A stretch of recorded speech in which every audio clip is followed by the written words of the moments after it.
Assalamu alaikum dear students. I am Naveed Ahmed. I am here to teach you biology for grade 12. We were discussing chapter number 23 and today's topic of discussion is recombinant DNA technology. Previously हमने discuss किया how to get genes and the second one are molecular scissors. Now we are going to study कि molecular vector क्या चीज़ होती है. Students, molecular vector जो है molecular carrier का दूसरा नाम है, यानी कि it is responsible to transfer gene of interest into the host cell. किस तरह से होता है, इसमें कौन कौन सी खासियत होनी चाहिए, इन तमाम को अंडरस्टैंड करने के लिए चलते हैं लाइट बोर्ड की तरफ. जी students, we are going to study recombinant DNA technology और इसमें हमने दो रिक्वायरमेंट्स इसकी पढ़ ली थी. The one is how to get gene and the other one is molecular scissor and the third one is, dear students, that is molecular carrier. molecular carrier, ये जो molecular carrier है इसे हम वेक्टर भी कहते हैं, that is vector. स्टूडेंट, इसका काम होता है कि जो जीन ऑफ इंटरेस्ट है इसको होस्ट सेल तक ट्रांसपोर्ट करना, यानी कि जीन ऑफ इंटरेस्ट को होस्ट सेल तक ट्रांसपोर्ट करने के लिए जो कैरियर यूटिलाइज होता है मॉलिक्यूलर कैरियर या वेक्टर कहलाता है. स्टूडेंट, दैट वाज, हम कहते हैं कि that is utilise to transport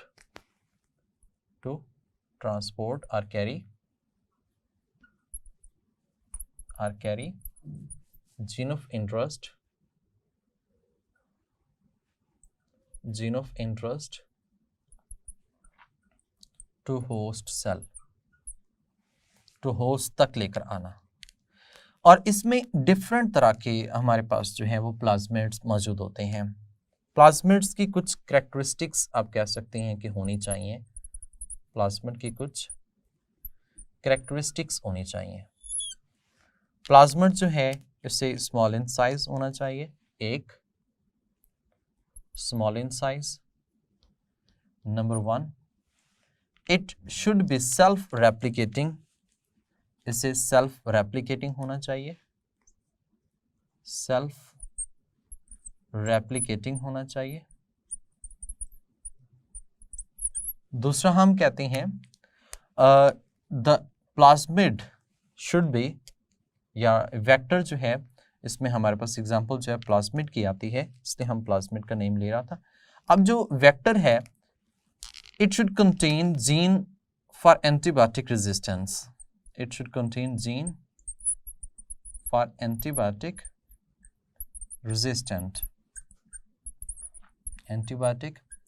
resistance gene मौजूद होनी चाहिए. तो ये 3-4 कैरेक्टरिस्टिक्स, इसके अलावा भी कैरेक्टरिस्टिक्स हो सकती हैं. और हमारे पास जो बेस्ट एग्जांपल्स हम इसके यूटिलाइज करते हैं, जो हम इसको यूटिलाइज कर सकते हैं, the one is plasmid and the other one is lambda phase.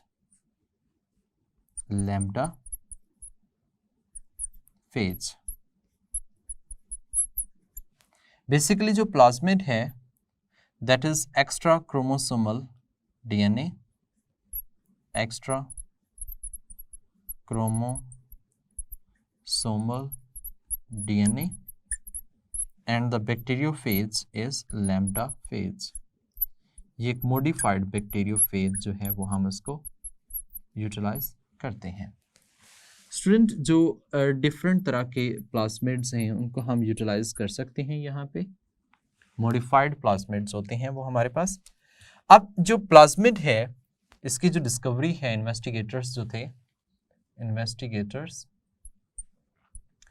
Investigators they obtain it from intestinal bacteria. कह सकते हैं कि इंटेस्टाइन से उन्होंने उनको ऑब्टेन किया था, इंटेस्टाइनल बैक्टीरिया से उन्होंने इसको निकाला था.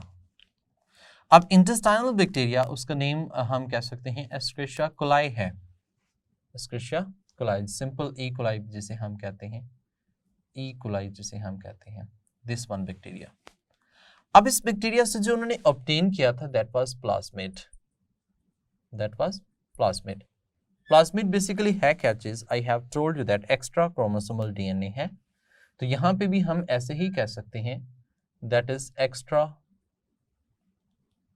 क्रोमोसोमल, यानी क्रोमोसोम तो एक अलग है, उसके अलावा ये एक डीएनए मौजूद होता है, extra chromosomal circular double stranded DNA मौजूद होता है। स्टूडेंट, ये जो extra chromosomal circular double stranded DNA है, इसमें दो खासियतें हैं। It contains genes for fertility, यानी कि इसमें क्या होती हैं, जीन्स होती हैं किस पर्पस के लिए, फॉर फर्टिलिटी, फर्टिलिटी के लिए। दूसरा हम कह सकते हैं it contains genes for antibiotic resistance, for antibiotic resistance. It also contains genes for insect resistance. It also contains genes for insect resistance. तो इंसेक्ट रेजिस्टेंस के लिए भी इसके अंदर क्या मौजूद होती हैं, जीन्स मौजूद होती हैं।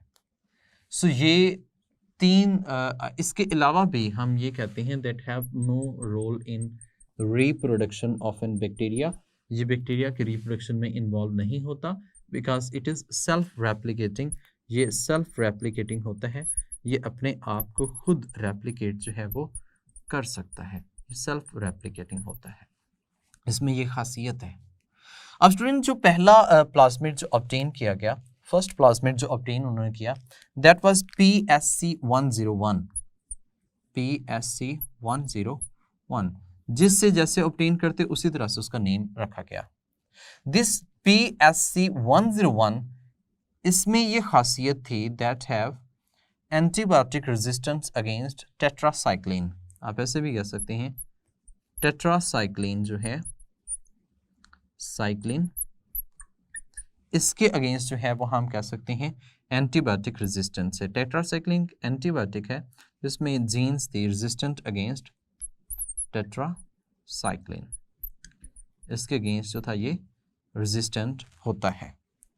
स्टूडेंट, इसके अलावा एक और प्लाज्मिड जो हमें ऑब्टेन हुआ, दैट वाज PBr322। ये जो PBr322 है, अगर हम इस प्लाज्मिड की बात करें तो ये जो प्लाज्मिड है that contain antibiotic resistance against, यानी कि इसमें एंटीबायोटिक रेजिस्टेंस थी against tetracycline as well as ampicillin. मतलब कि ये टेट्रासाइक्लिन, उसके अगेंस्ट एंटीबायोटिक मौजूद थी, एज वेल एज इसके साथ साथ एम्पिसिलिन, इसके अगेंस्ट भी इसमें एंटीबायोटिक रेजिस्टेंट जीन्स मौजूद थी। यानी कि आप ऐसे कह सकते हैं कि टेट्रासाइक्लिन 1 और एम्पिसिलिन 2, और इसमें सिर्फ और सिर्फ टेट्रासाइक्लिन, अगर सिर्फ और सिर्फ टेट्रासाइक्लिन के अगेंस्ट इसमें एंटी रेजिस्टेंस मौजूद है तो ये PSC101, it is a MCQ, ये एक MCQ भी है। और इसकी बात की जाए तो ये भी एक MCQ है जिसमें उसने ये पूछा है कौन कौन सी एंटीबायोटिक के अगेंस्ट जो है वो रेजिस्टेंस मौजूद होती है। तो there is tetracycline as well as ampicillin, तो इन दोनों के अगेंस्ट हम कहते हैं एंटीबायोटिक रेजिस्टेंस जीन्स जो होती हैं वो इसके अंदर मौजूद होती हैं। स्टूडेंट, अब देखिए why these antibiotic genes are existing in them, वो हम इसमें क्यों इंजेक्ट करते हैं या क्यों होनी चाहिए, what is the benefit of it, इसका क्या बेनिफिट है, ये बात तो हमें सीधी सीधी समझ आ गई ना। that is being utilized to transfer the gene of interest into the host cell, और उसके लिए इसके पास ये फर्टिलिटी की जीन होनी चाहिए ताकि उसके अंदर रेप्लिकेट कर सके। बट वाई दिस, ये क्यों होनी चाहिए, इसकी क्या रीज़न है? तो इसकी वजह खास है कि हम ये कहते हैं कि इसमें एक बैक्टीरिया है, उस बैक्टीरिया में हम प्लाज्मिड ऐसा यूज़ कर रहे हैं, प्लाज्मिड इंसर्ट कर रहे हैं, इंसर्टिंग,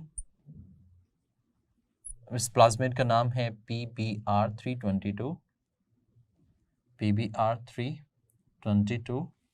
अब इसमें हम कह सकते हैं प्लाज्मिड इंसर्टिंग दिस इसमें अगेंस्ट है एम्पिसिलिन, या आप ऐसे कह सकते हैं टेट्रासाइक्लिन है, एम्पिसिलिन या टेट्रासाइक्लिन के अगेंस्ट जो है वो आप एक एंटीबायोटिक जो है वो इसमें इंसर्ट कर रहे हैं, टेट्रासाइक्लिन।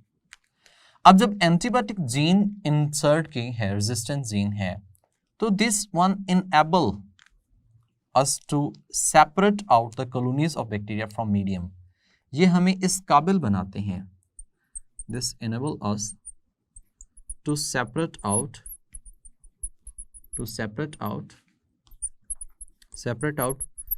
colonies of bacteria, यानी कि उस बैक्टीरिया की कॉलोनीज को सेपरेट करना फ्रॉम मीडियम, उस मीडियम प्रोडक्ट जो है उस मीडियम से, यानी कि उन कॉलोनीज को सेपरेट करना ये हमारे लिए पॉसिबल होता है। जैसे कि लेट्स सपोज कि आपके पास एक ना इस तरह से मीडियम गिवन है, इस मीडियम के अंदर आपने जब जीन ऑफ इंटरेस्ट इंसर्ट की है तो क्या वो सारी कॉलोनीज में इंसर्ट होगी थी या चंद एक कॉलोनीज में या कुछ बैक्टीरिया में इंसर्ट होगा?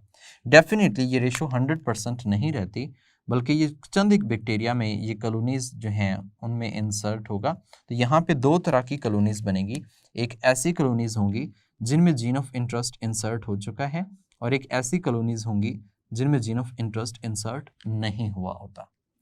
अब आप चाहते हैं कि इसमें से वो कॉलोनीज सेपरेट कर लें जिनमें आपने जीन ऑफ इंटरेस्ट इंसर्ट हो चुका है, तो जाहिर सी बात है आपको पता है कि उसमें कौन कौन सी एंटीबायोटिक के अगेंस्ट जीन्स जो हैं वो मौजूद हैं।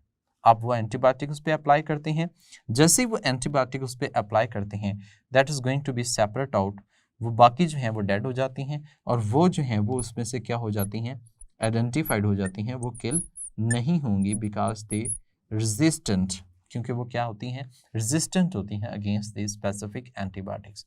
अब यहाँ पे इस पे एम्पिसिलिन या टेट्रासाइक्लिन का स्प्रे करें या उस पर अप्लाई करें तो बाकी कॉलोनीज डेड हो जाएंगी, सिर्फ वो कॉलोनीज जो हैं वो सर्वाइव करेंगी। आप उनको सेपरेट करके उसको आप आगे कल्चर कर सकते हैं, आप आगे उसको ट्रांसफर कर सकते हैं। सो ये मीडियम से अपनी कॉलोनीज को सेपरेट करने के लिए इनके अंदर एंटीबायोटिक रेजिस्टेंट जीन्स जो होती हैं वो मौजूद होती हैं। आप एम्पिसिलिन यूज कर रहे हैं या टेट्रासाइक्लिन, इससे वाइस वर्सा, मतलब ये है कि दोनों में से कौन सा भी अप्लाई करेंगे तो वो एंटीबायोटिक के थ्रू आप उससे एक कॉलोनीज ऑफ बैक्टीरिया जो है फ्रॉम मीडियम उससे क्या कर सकते हैं, सेपरेट आउट कर सकते हैं। तो ये सेपरेशन जो है उसके लिए हमारे पास जीन ऑफ इंटरेस्ट जो है जिस वेक्टर में हम इंसर्ट करते हैं उसके पास एंटीबायोटिक रेजिस्टेंट जीन जो हैं वो होनी चाहिए। जी स्टूडेंट्स, आई थिंक कि आपको मॉलिक्यूलर वेक्टर की बात समझ आ चुकी है। स्टूडेंट, मॉलिक्यूलर वेक्टर जो है it is very important short question और इसमें एमसीक्यू तो बहुत दफ़ा आ चुका है। क्या एमसीक्यू आ चुका है? अगर आपके पास ऑप्शन में हो PBR 322, PSC 101 और एक और PBR 321 एंड PSC 100, ऑप्शंस में आपके पास ये चार ऑप्शंस हैं। स्टेटमेंट ये हो कि which one of the following have antibiotic resistance against ampicillin as well as tetracycline, then what will be the answer, that is PBR 322। और अगर इसी स्टेटमेंट को चेंज किया जाए, विच one of the following have antibiotic resistance against tetracycline only, तो उसका answer क्या होगा, PSC 101। तो स्टूडेंट इसकी जो एंटीबायोटिक रेजिस्टेंस की जो हम कह सकते हैं जीन्स होती हैं, इम्पॉर्टेंट MCQ ये कंसीडर होते हैं। सेम एज इज हम ये भी कह सकते हैं कि which one can be utilised as molecular carrier, इनमें से कौन सा जो है वो मॉलिक्यूलर कैरियर यूटिलाइज किया जा सकता है। सो उसमें इसकी प्रॉपर्टीज आ सकती हैं, like that it should be in small size, self replicating, it can carry the gene of interest, और इसमें एक ऐसा ऑप्शन हो, या जैसे हम कह सकते हैं all of this, then what will be the correct option, all of this. यानी कि इसकी कैरेक्टरिस्टिक्स प्रॉपर्टीज को लेकर आपसे क्वेश्चन पूछ सकता है।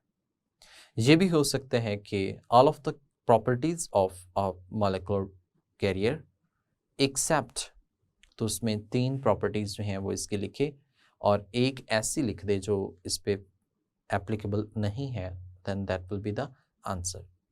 सो डिफरेंट तरह से MCQ जो है वो इसमें से पूछे जा सकते हैं। नेक्स्ट पॉइंट ये होगा कि हम रिकम्बिनेंट DNA किस तरह से बनाते हैं। प्रीवियसली वी हैव डिफाइंड कि रिकम्बिनेंट DNA जो है वो 2 सोर्सेज से ऑब्टेन होता है, but how these are going to be formed और क्लोनिंग ऑफ जीन किस तरह से होती है, that will be discussed in next lecture. तब तक के लिए मुझे इजाज़त दें, अपना ख्याल रखिएगा। अल्लाह हाफिज़।